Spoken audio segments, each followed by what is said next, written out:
Okay, we're going to learn today about gathering materials or finding information for your speeches. Very important, especially since your next speech is the informative speech. So we're going to start with this right now, and we'll get into another one in a minute.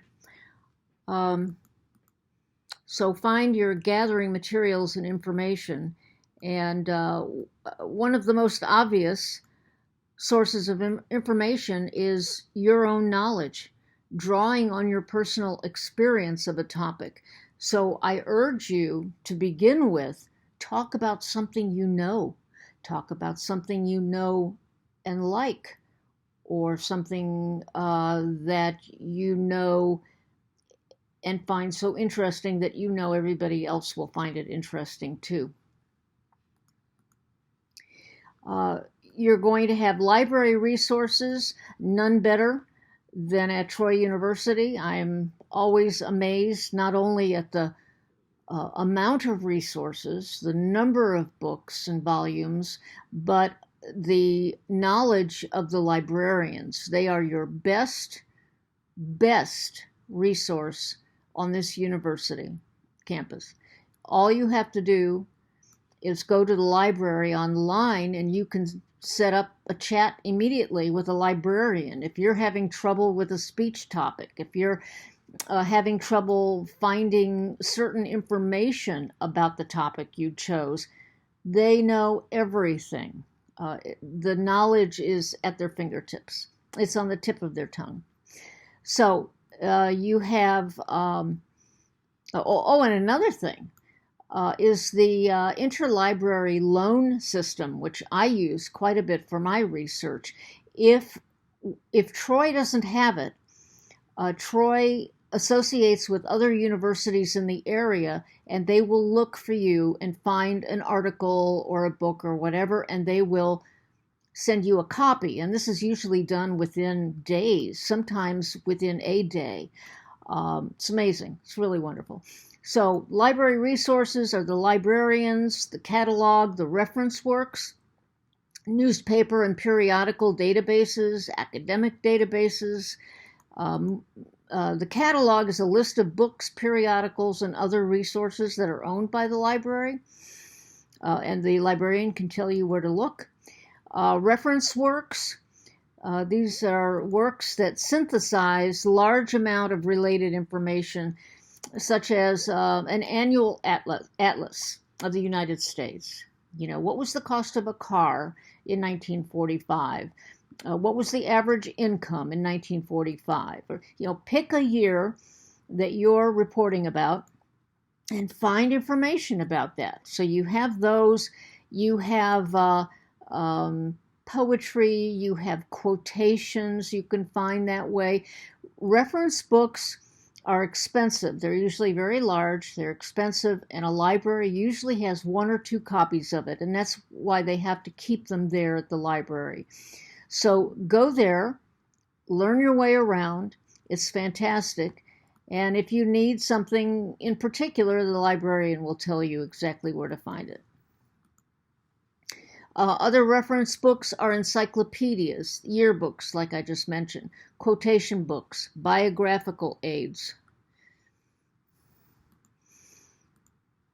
Databases have newspapers and periodicals, articles from magazines, journals, and newspapers.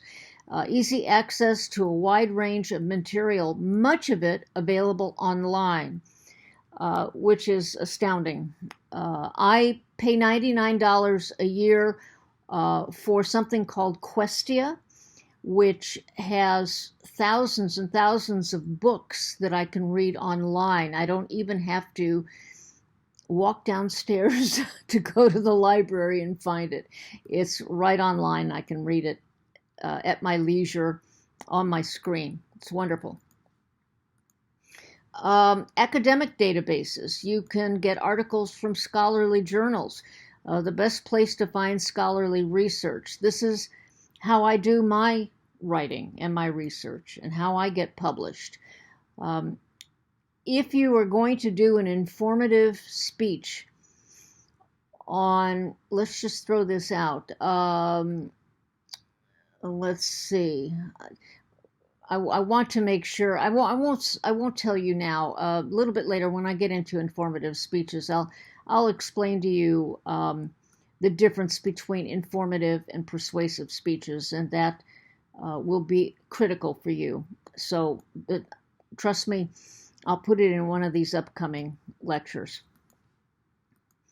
Summary of a magazine journal article is an abstract. Don't cite the abstract alone. You cite the article or the book, but the abstract is very helpful because all you have to do is read 150 to 300 words and you know right away whether this is a good book for you to get or not.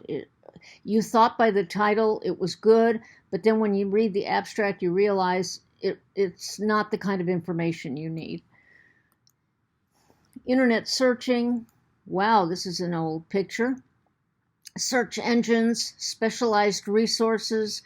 You know how great Google is, so you can start there if you want to. Virtual libraries, that was like what I mentioned, Questia, government resources, online encyclopedias. By the way, you're a taxpayer, and everything online from all agencies, like the Bureau of Labor Statistics, that belongs to us, and we have free access to it.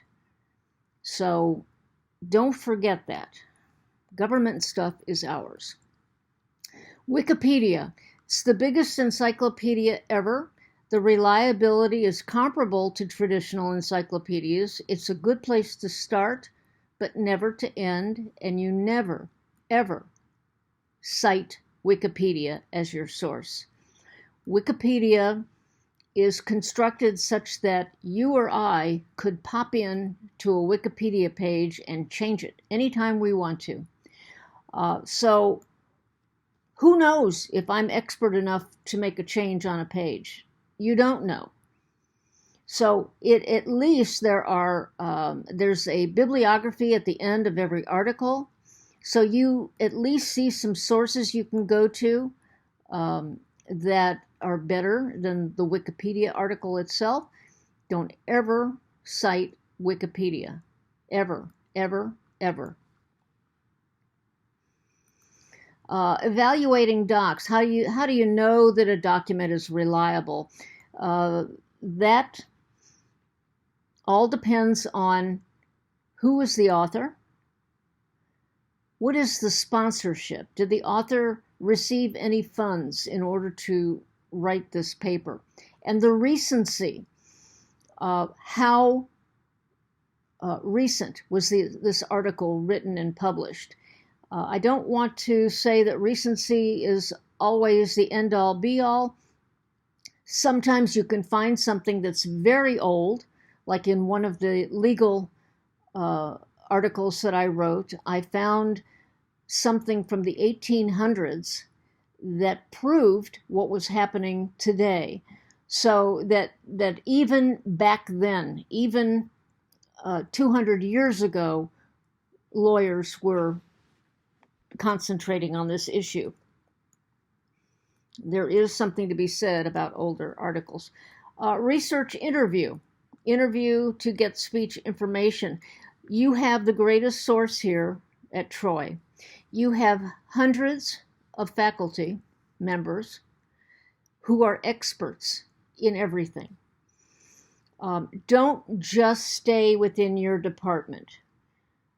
If you're talking about guitars, go speak to somebody in the music department who teaches guitar or whatever, and then you quote that person in your speech.